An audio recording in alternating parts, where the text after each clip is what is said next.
All right, you ready? We're going to do it right now. Let's get into it, guys. So, spoiler alert, if you are playing Baldur's Gate 3, planning on playing Baldur's Gate 3, and you haven't reached Act 3, and you have not reached the culmination of Asterian's plotline, you're going to want to skip this portion of the podcast because I am going to talk about that plot and its conclusion and what happened yesterday when I concluded it and my gripes with this because I'm pretty upset with the way it went down, not because of the consequences of my choices in the game. I'm actually okay with that. All right. My problem is that I was robbed. Okay.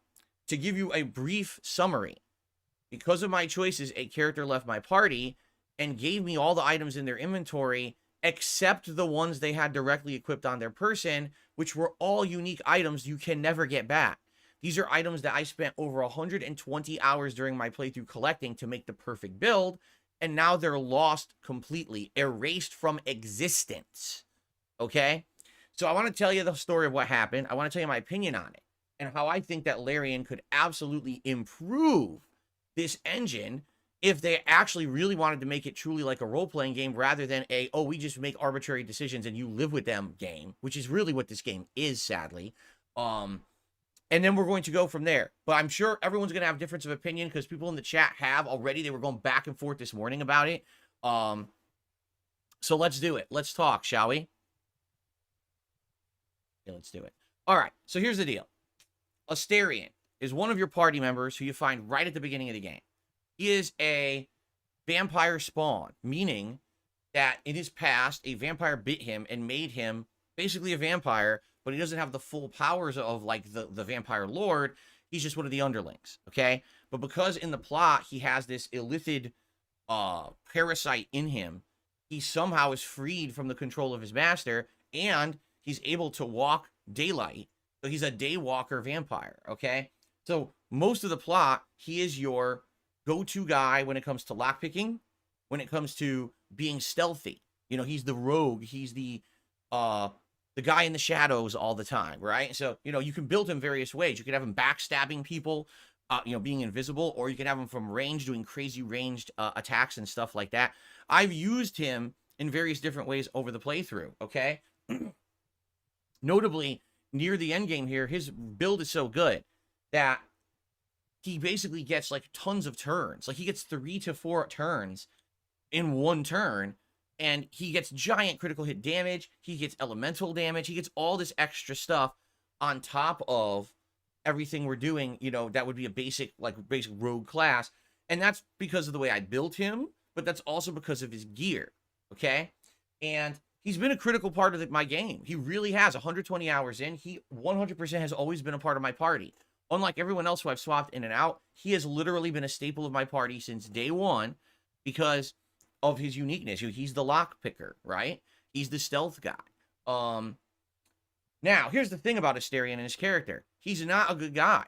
Over the course of the plot, you find out that he's kind of an underhanded dude. Number one, right at the beginning of the game, he tries to suck your blood when you're asleep at camp without your permission. The hell? Who said you could do that? At least ask. And he doesn't. He just tries to do it, and you catch him in the act. Then over the course of the playthrough, you realize he basically is the one with the worst morals. He's the one who originally wants to use the illithid parasites for using all of their power. Like, he's totally for it. He says, if you're not going to use them, give me all the parasites so that way I can become, like, all-powerful.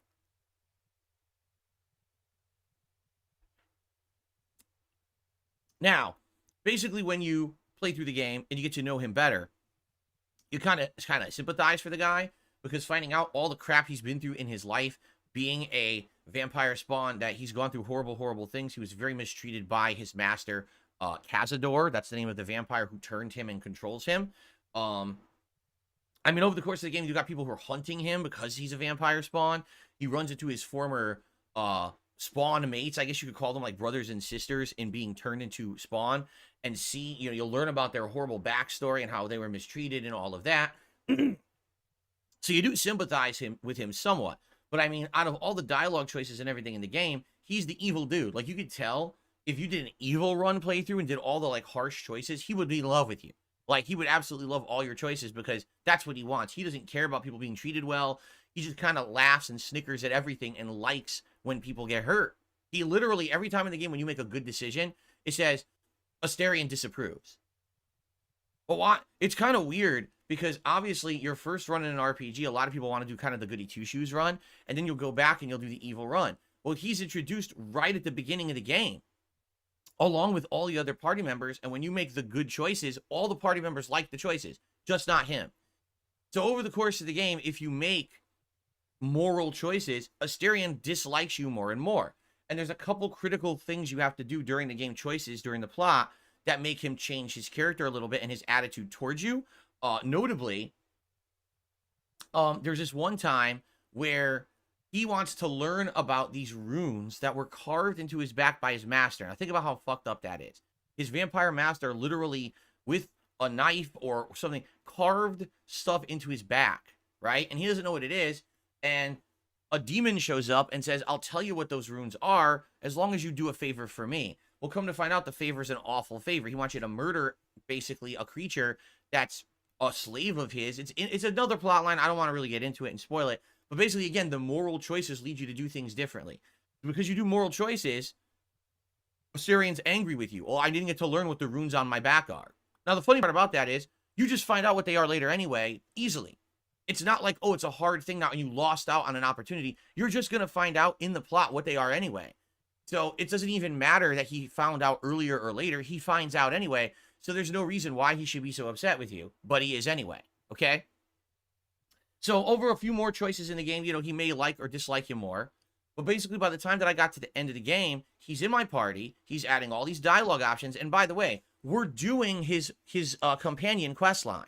Meaning we've gone out of our way, all right, to basically appease this guy. Even though he's upset with some of the choices we made during the game, we're going to the mansion of the vampire that controls him.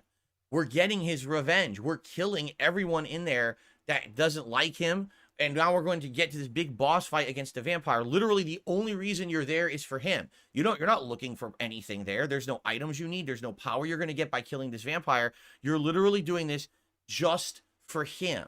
Okay? So he should be appeased. If this were realistic and good writing, he should be like, wow, so the whole party's actually doing this out of the kindness of their own heart to help me? Awesome. Instead, he's a fucking pissy bitch about it. He's demanding the entire time. We absolutely need to not only defeat the vampire lord who controls me, but I want to flip this on its head, and I want to have this ritual make me the ultimate powerful vampire. And it's funny because when you get there, you're like, wait, what? Like, how did this become part of the deal? We never even really discussed this in the past. I don't even know, why did this become a big deal? It was supposed to be just about freeing him from the grips of his vampire lord, but the game turns it into a quest now to make him the ultimate vampire, which is kind of weird. Again, especially if you're going into this with a moral mindset. You don't want a vampire lord. There already is one. Things are bad. You don't want just another one. And the thing is, again, with Asterion, you've seen through the plot, he is corrupted by power. He's the person that wants to use the illicit parasites for his own gain, while everyone else is apprehensive about it. No, we don't want to use the power because it's too dangerous or too evil. He's okay with it, right? So it doesn't make sense if you're going for the moral role-playing story, which I am, to do what he wants, okay? So basically, you go through the whole mansion, you get to the end. It's the big boss fight against Cazador.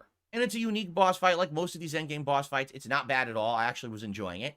And we get to the very end, and we beat Cazador. And now, Asterion has the critical decision. He wants to become the vampire lord. So what does that entail?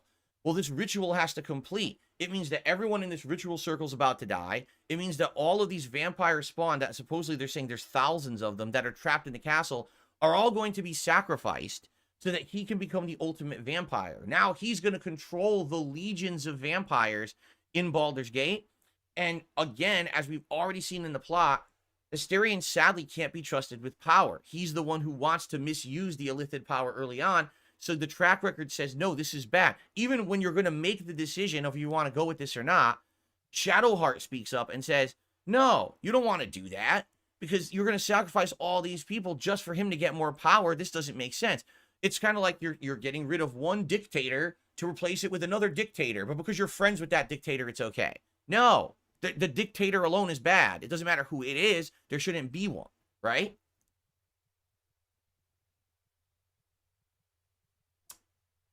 So when all this is going down, and even with my other party members warning me against it, don't do it, I said, that's it. I'm going to make my choice.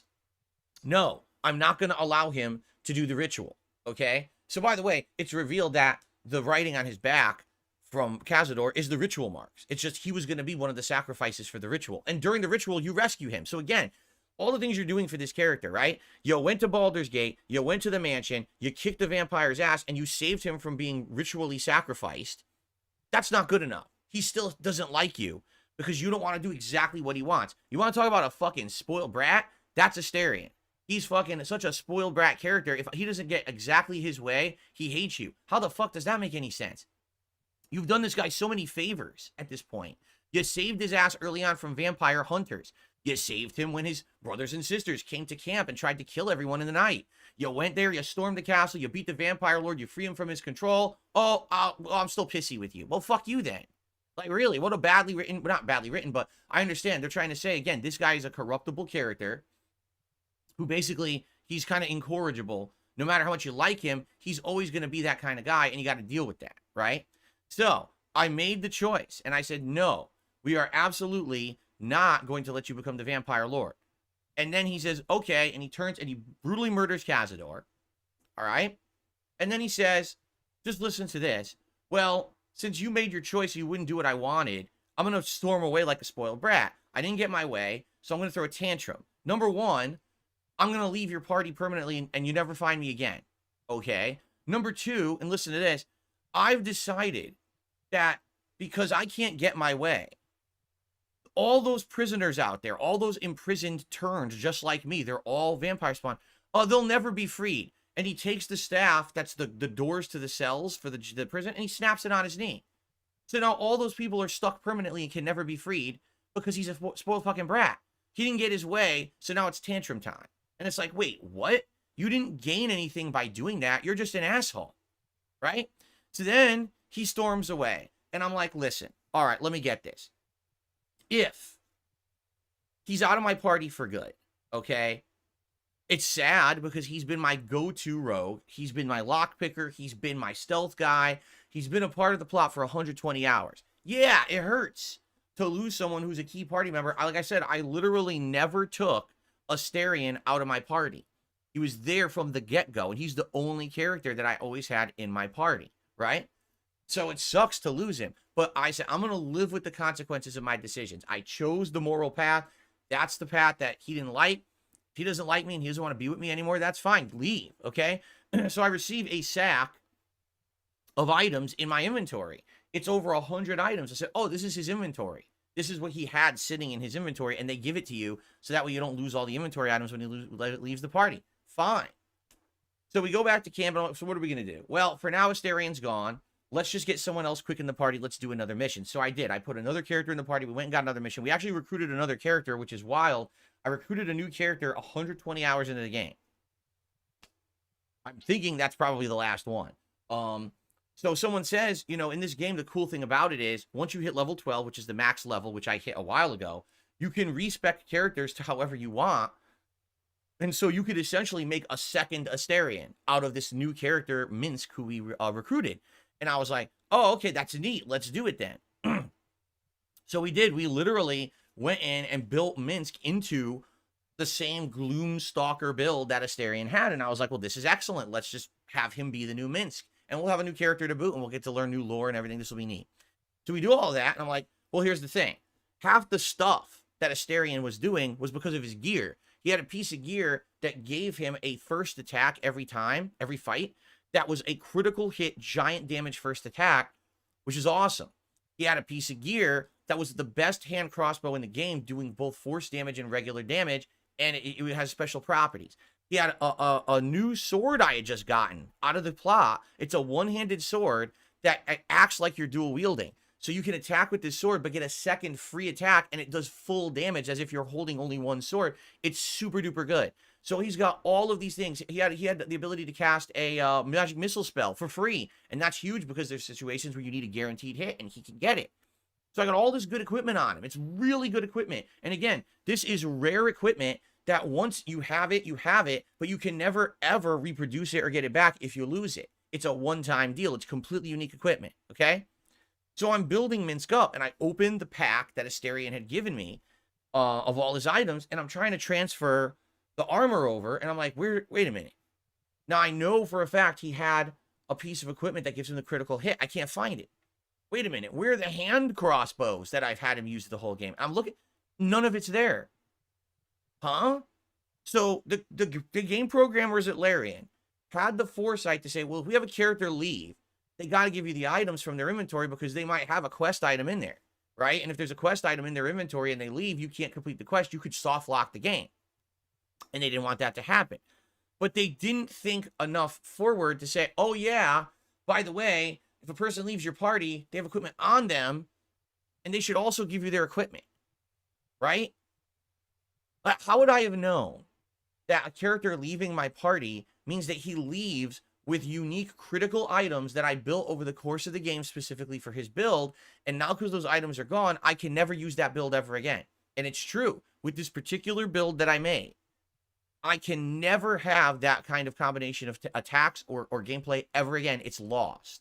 All right? Now, here's the thing. Because some people have been defending this. All right? And here's the thing again. I'm all for having your choices in any game have consequences. There's too many games today where it's the illusion of choice. You make a choice and didn't really affect anything. This was going to happen no matter what. And it's bullshit. And I don't like games like that. I like games where your choices directly impact the results and the plot and all of that. I really enjoy that.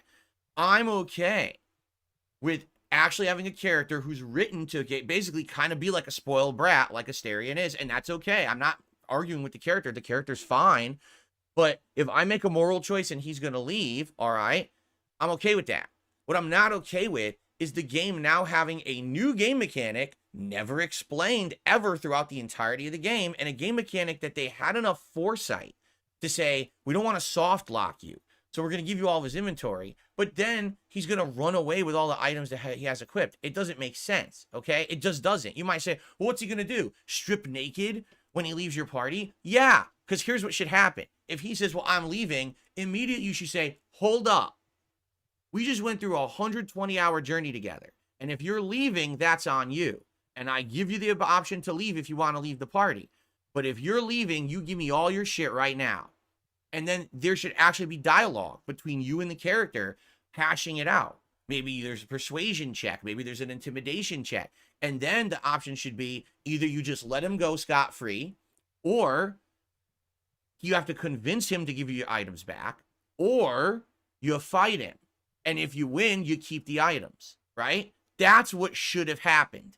Not, oh, he decides to leave. He disappears from the fucking game. Literally, he just goes, bloop, he's gone. They wipe him from game's existence, and now you have no option whatsoever to get your shit back. That's bad game design. And you might say, well, your actions should have consequences. Yes, if you're going to lose the character, that's the consequence.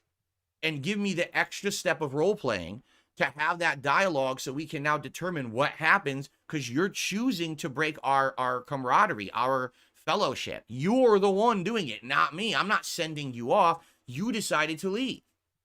So now we have to hash this out, right? Seriously, that's bullshit. You don't just get to steal everything, right? If you are in a relationship and you break up, does one person in the night steal everything in the fucking house and run out the door? No, you have to hash out who keeps what, right? It's bullshit. It shouldn't be like this at all. It's absolutely terrible writing. And Zero says it was his stuff. Wrong. It was the party stuff.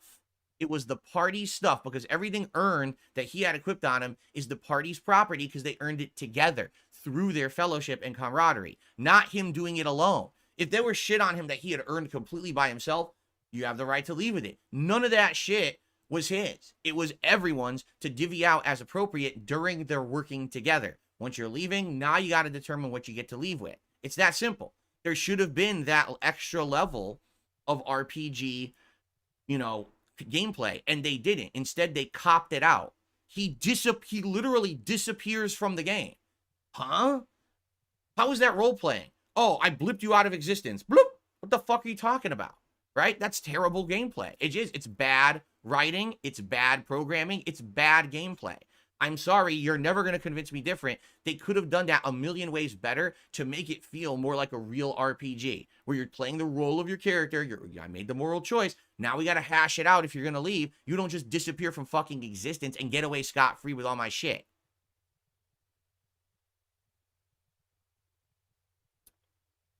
So, anyway, all that being said, I'm pretty upset. I do feel like this is a huge design flaw by Larian. I think Larian could have done way, way better with this. And now, continuing on with the playthrough, now I have to decide what I'm going to do next, because I basically can't have that build in my party ever again. I respect Minsk to kind of be it, but no matter what equipment I put on him, he's never going to be as good as Asterion was. Asterion got off scot-free with the best equipment. Now, some people are like, well, why don't you reload? Because I don't want to. The whole point is that I'm living with my decisions. He should leave. That's fine. If he leaves and he's out of the plot or whatever, you know, and I think he's a baby too. And here's the other thing too, because people are like, well, you should live with the consequences of your decisions. Well, actually, it's not fair because you're not allowed to. Because my decision was, I don't want him to become the vampire lord, so I don't sacrifice thousands of vampire spawn. Then he breaks the staff on his knee anyway. So now the vampire spawn are already screwed. You've basically negated my decision. Basically, the decision was either go with Asterion and do what he wants, or else get a bad ending. Well, that's not a decision at all. That's a trick. It really is. That's a trick. That's bad writing. And there's no way to know you're going to get the bad end by making the moral choice, especially, you know, you've been going the whole playthrough like this. That's bullshit. And so I think what it is, a lot of people would have said, hey, we're just going to, you know, we're going to reload. I'm not going to reload. You know, it sucks that that's where they went with that writing. Now, the funny part about it is some people have been telling me, well, you understand that if you had high affinity with Asterion, it wouldn't have gone down like that. If you had high affinity, then you can convince him otherwise, right? Well, guess what? I can't have high affinity because I'm doing a moral choices roleplay.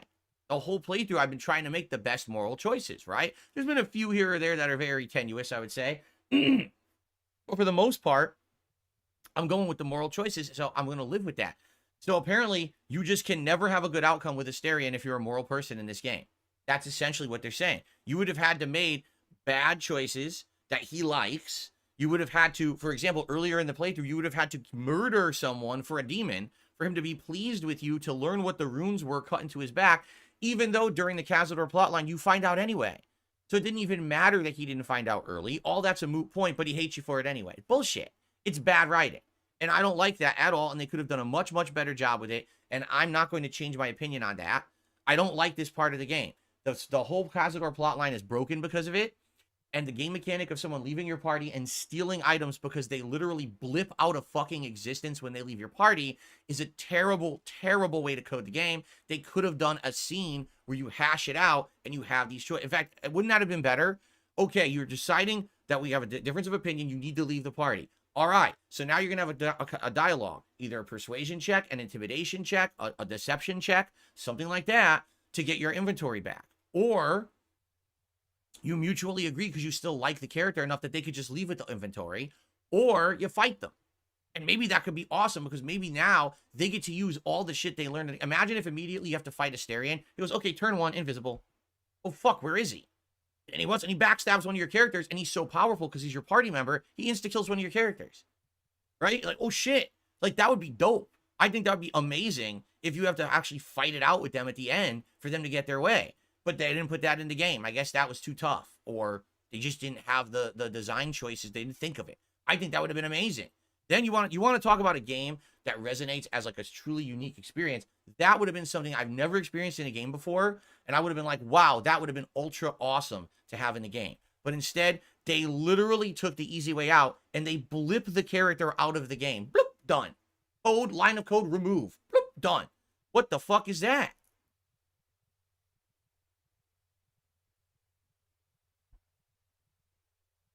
Anyway, so I'm upset, obviously. I just spent over 20 minutes on this podcast talking about the situation and how upset I am, right? There you go. Shadow Dancer says, roll a 1, no bonuses. I like the fight idea, but bump his stats, make it a boss fight. Yes, I would love that. Make them a boss. Now you have a cool, epic boss fight to get rid of this character from the story. If you kill them, well, that's why they're gone. But if they win, you know, it makes sense. It totally makes sense. I think people would have loved that. No, I would have absolutely loved that. It would have blew me away if that's what happens. I would have never expected that. And I would have been pleasantly surprised. But instead, it's seriously the easy way out. Disappear. So lame. Make my own game. Weary Mark, I bought this game. I have the right to criticize it. I've played it over 120 hours. I can tell you where there's room for improvement instead of just sucking the balls of Larian Studios devs, okay? I don't suck balls. I tell you how it is. This is a awful part of the game that should be improved in future installments when they make them. They should make it better, not fuck you over. And the other part about it is, people are saying things like, well, if you had known that you were going to lose the inventory, right? Then basically what would have happened is you would have always done the decision to appease the person so they stay with you. You're right. And I think now, what you're seeing now, okay, is essentially the problem with this game. Now that you know that if a character leaves you, you lose their inventory, what's going to happen is for a lot of people, they're just going to make the whole game about appeasing the party members because they want to keep them in the party. So you have that option of bringing that person in for whatever reason, for the plot, for a fight, for lockpick, whatever. You always want everyone happy with you, right? So instead of it being an RPG where you can simulate who you really want to be and make the choices you want, instead it becomes I am a pleaser, a yes man, a person who just appeases my party members so they'll never leave and I won't lose all of this work that I put into the game. That's terrible. That is absolutely awful. That's bad writing. That's bad gameplay. That's bad everything. No one should have to play the game walking on fucking eggshells, wondering if they're going to piss one of their party members off and then they leave and then you're fucked because the game mechanic is they disappear from the universe, right? So that's terrible. And it should be improved. Absolutely, positively, it should be improved. It's not, all right? I think that's something that, again, whether they patch it in or whether that's something that in a future installment they put into the game, that should be dramatically changed and overhauled. That's one of my major gripes with the game right now. I have a few gripes with it. As you know, I played 120 hours and I had some criticisms of it. This is probably my strongest one right now. That you could screw me out of unique gear I worked my ass off to get and to create this build over the course of the playthrough, and now you screw me, right? That is so unacceptable in my opinion. So anyway, that's my take, and you can disagree. And I'm sure there's tons of people out there who disagree. If you disagree, I want to hear your take, and I want to hear why you disagree in a valid way. Not just, oh, you're wrong and Larian's right, right? That's ball sucking, okay? No ball sucking, right? I don't want to hear ball sucking around here, ass kissing, knob stroking, none of that. I actually want to hear legit arguments for why you think the way they've handled it is better than my proposed way to handle it. Okay? So, and by the way, here's another thing that people have said. Well, other RPGs do it. What RPG? Name one RPG where a character leaves your party and there's no option to ever get them back and get your gear back. Because I'm not aware of it. And by the way, I've played a ridiculous amount of RPGs in my time. I'm literally playing an RPG right now called Like a Dragon Infinite Wealth. There's two parties. When you switch from the plot from one party to the other, you still have access to the inventory of the other party that you can't play with. Okay? I've played many Final Fantasy games where a character will leave with inventory, but later on it comes back. Or they put the inventory into your party inventory. They don't just remove it magically. It doesn't disappear. The character doesn't blip out of existence. They've already solved this problem many, many times before in other RPGs. This RPG chooses to ignore all of those solutions and say, we're doing it our own way, a very annoying, badly designed, archaic way that punishes the player and makes it that now you're afraid of always pissing off a party member because they might steal all your shit. That's stupid. Sorry. It just is stupid. Okay? And it's funny because now some people are saying, well, what about Final Fantasy Tactics? Oh, Final Fantasy Tactics, a PlayStation 1 game. Excuse me. From the 1990s. That's your best counter to what I'm saying in 2024, over 25 years later. Nothing's advanced since then. Nothing's gotten better. Right? How about this? If you want to play Final Fantasy Tactics, go play Final Fantasy Tactics. This is an RPG in the modern day that's supposed to have modernized mechanics that are appeasing and appealing to the player. All right? I'm playing this game because I want to simulate a certain style of moral compass in my main character, and I should be able to live with the choices without getting dirty surprises like this, being completely screwed. How does it make any sense that Asterion had the foresight to say, well, we don't want to soft lock you, so we're going to give you a bag full of all the items that Asterion had in his inventory, but not anything he actually has equipped on his person? That's bullshit. Either it's all or nothing, not being selective about the shit. That's really stupid, you know? So, sorry, don't like it, not going to like it. You're not going to change my mind, whether trying to yell at me and saying that I'm wrong, or, you know, oh, other RPGs do it this way. It's bad. It's just bad game design, in my opinion. You have the right to disagree, but you're not going to convince me otherwise. Right now, I'm very upset that I got this far into the game, and I can't get my shit back, right? So I'm not going to reload the game. I'm not going to redo my choice just for the sake of appeasing this spoiled brat character. I'm going to continue on with the playthrough. It just sucks. I'm not going to have anyone who basically has that build anymore, and there's really nothing that I can do about it, right? I just have to kind of live with it, and deal with it. And that's okay, but it will leave kind of a gap in my playthrough where I always, you know, the rogue character was great. I loved having them the entire game, and now I can't lockpick. I could respec someone to lockpick, like Minsk. Maybe we could do that. But Minsk will now not hold a candle to what Asterion was able to do in combat. He doesn't have any of the gear. Like I said, I think what we might do today is, first thing we do is go on a shopping trip, because some people have recommended going to this particular vendor or two and buying a couple, like a new bow or something like that. I have no rings for Minsk at all that are any good for a rogue. They were on Asterion. He left with them. I think my boots, everything's bad. Like, all the shit I have is pretty bad. So I think I will probably first thing today go on that shopping trip and try to outfit Minsk, and then we're going to decide what we do next. Now, what I might do is I might just go rescue Lae'zel, and if we rescue Lae'zel, maybe she'll become my fourth party member. Then for combat, my party's going to be ridiculous, because Lae'zel was also, like, crazy good in combat, and she hasn't been in my game now for many hours, so maybe rescuing her is the way to go, and then I have the most crazy party ever for fighting. And then I guess we just forego the entire rogue idea. We just don't have one in our party anymore, right? I guess we'll see. But that's my take on this. I don't like this at all, this game mechanic. I think my proposition of how it should go is much better. And I'd like to hear your opinions on this, okay? All right, I'm officially done with this segment on Baldur's Gate 3, all right?